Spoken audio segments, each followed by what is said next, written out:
여러분 안녕하십니까? 광주 MBC 뉴스투데이입니다. 먼저 오늘의 주요 뉴스입니다.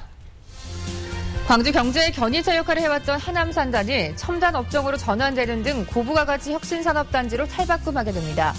윤장현 광주시장과 이낙연 전남지사가 오늘 국회에서 광주 전남 국회의원 21명과 정책 간담회를 갖고 자동차 100만 대 생산기지 건설 등 지역 현안 사업 국비 확보를 위해 노력해줄 것을 요청합니다.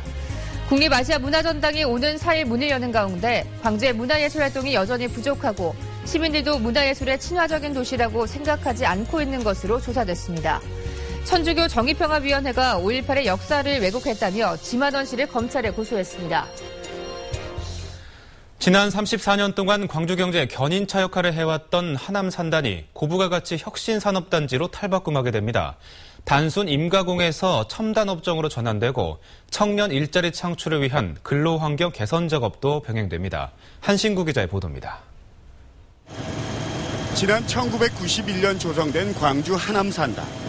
단순 임가공이나 대기업 하청업종이 대부분이다 보니 지난 2011년 이후에 생산과 수출, 고용이 모두 하락하는 등 성장 잠재력이 떨어지고 있습니다.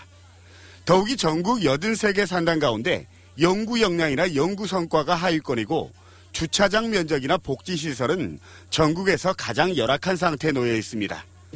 그렇지만 오는 2020년까지 2,900억 원이 투입돼 제조업과 ICT 산업의 융복합과 특화단지 조성 등 고부가가치 혁신산단으로 탈바꿈하게 됩니다. 경쟁력이 낮은 업종을 좀 더 한 단계 경쟁 있는 업종으로 전환시키기 위해서 저희들이 혁신지원센터를 단지별로 건립을 해서 거기에 이 산단의 육성 업종에 맞는 그런 어떤 핵심 기관을 집적화시켜서 또 도로와 주차장 등 열악한 기반시설 확충과 청년 일자리 창출을 위해 정주와 근로환경 개선 작업도 병행됩니다.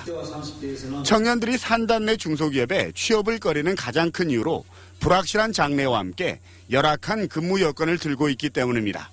한편 새롭게 리모델링되는 산단 특성에 맞게 이름을 바꿔서 산업 재편의 방향을 대내외에 알리고 도약의 전기도 마련하자는 주장도 제기되고 있습니다.